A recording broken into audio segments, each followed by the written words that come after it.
Imagine a bustling medieval town at dawn. The streets are already alive. Carts creak over cobblestones, merchants argue over coin, and smoke curls from chimneys as bakers prepare the day's bread. Horses snort, dogs weave between legs, and somewhere nearby, a church bell marks the hour. But in the middle of all that noise, one sound dominates: the hard, unmistakable crack of steel striking bone. This is the world of the medieval butcher, where survival, commerce, and brutality all meet in plain sight. Between 1200 and 1500, butchers weren't hidden behind clean counters and sterile walls. They worked openly, often in the heart of town, where everyone could see what had to be done. In crowded marketplaces, they slaughtered, skinned, cut, and sold meat within steps of ordinary life. Their stalls were stained dark from constant blood. Hooks held fresh carcasses. Wooden chopping blocks were hacked and scarred from years of repetitive violence. To a modern person, it would look less like a shop and more like an execution site, and the smell was impossible to ignore. It wasn't just the scent of meat, it was blood, animal waste, smoke, damp fur, wet leather, and the unmistakable sour edge of decay that clung to everything. On warm days, the stench thickened in the air. Flies swarmed in black clouds. Rats waited in alleys. Stray dogs circled like scavengers on a battlefield. Even if the meat was fresh, the environment rarely felt clean. The butcher's job was not simply unpleasant, it was socially isolating. People needed them, depended on them, but didn't always respect them. Butchers were often viewed with suspicion, partly because they dealt with death daily, and partly because their trade had a reputation for dishonesty.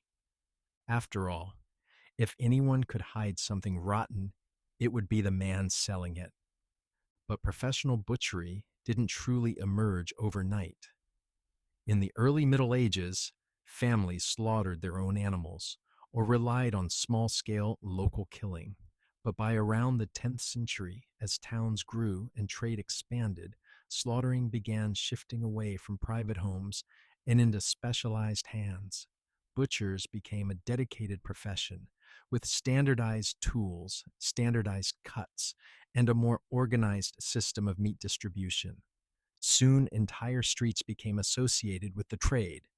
Many medieval cities developed areas called shambles, narrow lanes lined with butcher stalls. The word came from an old term meaning bench or market stall, and these streets became infamous for their filth. Some of the most famous shambles were in England, including York, where butcher shops survived into modern history. These streets weren't wide open marketplaces. They were cramped, dark, and crowded. Buildings leaned over the narrow path, blocking sunlight. This may have helped slow spoilage by keeping the area cooler, but it also made the shambles feel like a corridor of shadows, slick stone, and hanging flesh. For townspeople, walking through the shambles meant stepping through a place where death was always fresh. Butchers were also dangerous workers. Their tools were heavy and sharp: cleavers, knives, hooks, saws. One mistake could mean a deep wound, infection, or permanent injury. And the animals themselves were not passive. Slaughtering cattle, pigs, and sheep without modern restraint equipment was physically risky. A panicked animal could break a man's ribs, trample him, or gore him before the blade ever landed. This was not delicate work. It required strength, speed, and experience. And it was performed without modern hygiene. Blood soaked clothing. Hands were constantly in contact with raw flesh. Cuts and abrasions were common. Disease could spread easily, especially in crowded cities where waste disposal was primitive. So medieval governments tried to regulate the trade harshly. Meat was not just food, it was a public health issue. If meat went bad, it could poison a household. If sick animals entered the market, entire neighborhoods could fall ill. And during times of plague or livestock disease, panic spread fast. By the 13th century, laws began appearing across Europe with detailed rules for butchers. Selling rotten meat wasn't simply unethical, it was criminal. In England, a famous legal document from 1266 declared punishment for butchers who sold contagious flesh or meat kept so long it had lost its natural wholesomeness. And punishments weren't symbolic. A butcher might be fined, imprisoned, or placed in the pillory, locked in a wooden frame in public where crowds could mock, spit, and throw filth. Repeat offenders could suffer mutilation, such as the loss of an ear. After that, the butcher could be marked as infamous, meaning his word carried no legal weight in court. His reputation was destroyed permanently, and sometimes the punishment became theatrical. One case from London in 1348 describes a man who admitted to selling meat from a dead animal he had found dumped near a ditch. When convicted, he was sentenced to stand in the pillory while the rotten meat was burned beneath him. Not just punishment, a message. This is what happens when you poison the city. Even the time of day mattered. In some towns, it was illegal to sell meat by candlelight. Authorities feared that dim lighting could hide the gray sheen of spoiled flesh.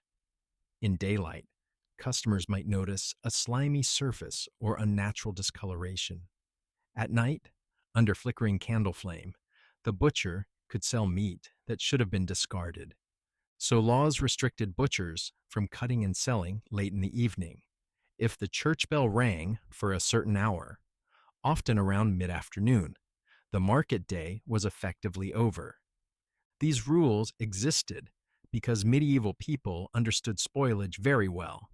They didn't know bacteria, but they knew smell, texture, and color. They knew what bad looked like. They knew that meat could kill. But freshness wasn't the butcher's only challenge.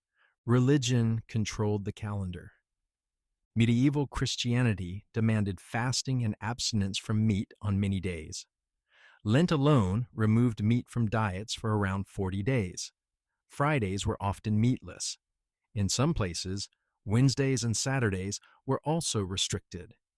And depending on the region and century, additional fasting periods could remove meat from tables for weeks at a time. For a butcher, this meant entire stretches of the year where demand collapsed, and selling meat could even be illegal. In some cities, butchers weren't allowed to slaughter animals at all on fasting days. That meant they couldn't work. Their income stalled. Their animals had to be timed carefully. Their business depended on the rhythms of religion as much as the rhythms of the market.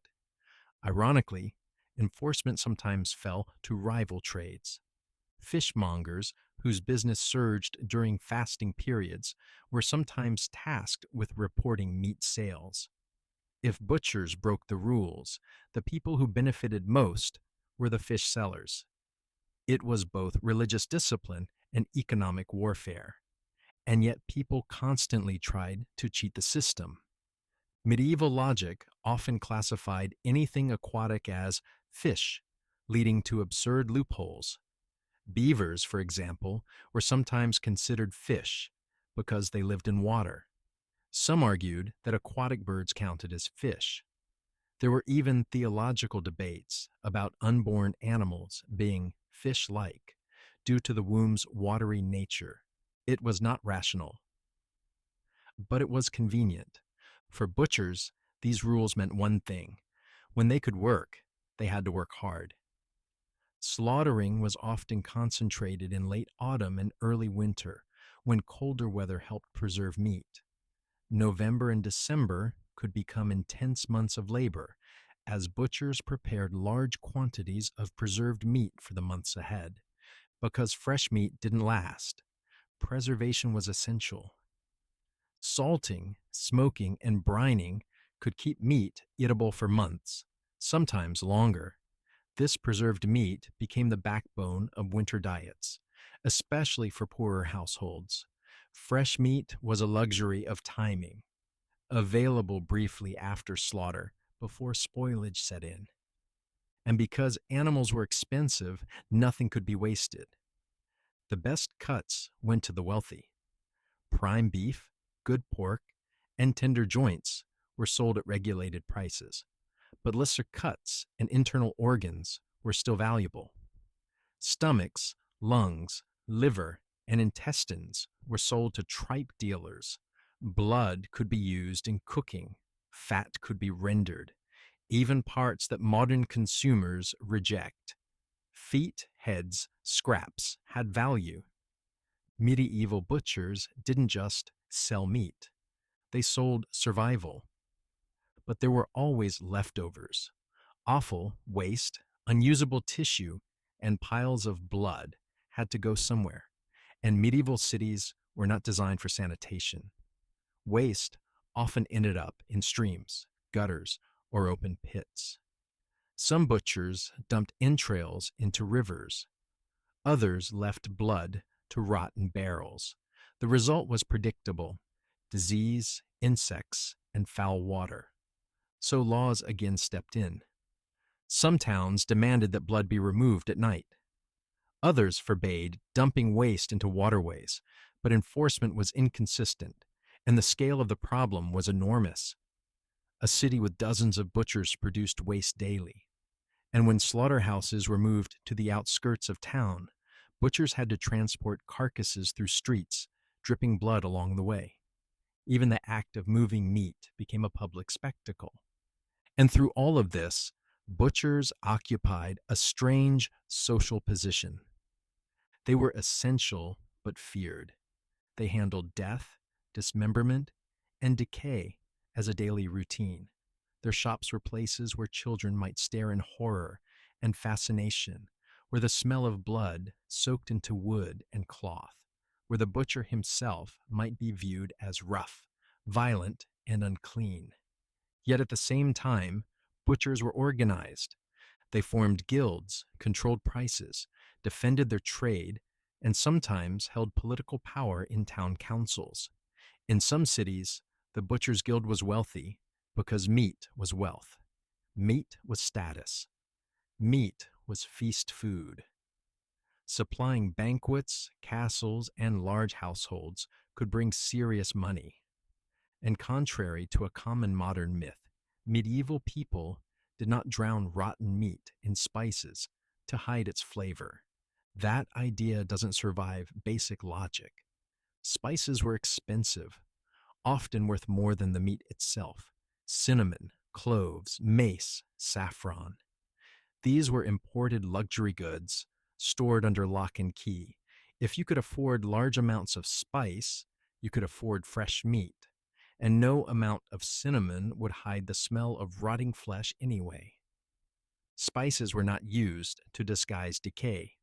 They were used to display wealth, to turn food into a statement, which is why medieval cuisine could include dishes like spiced meat simmered with onions, vinegar, wine, and saffron, food designed not only to feed, but to impress. And behind every dish like that was the butcher. The man who worked in filth, endured suspicion, obeyed strict laws, and faced brutal punishment if he failed.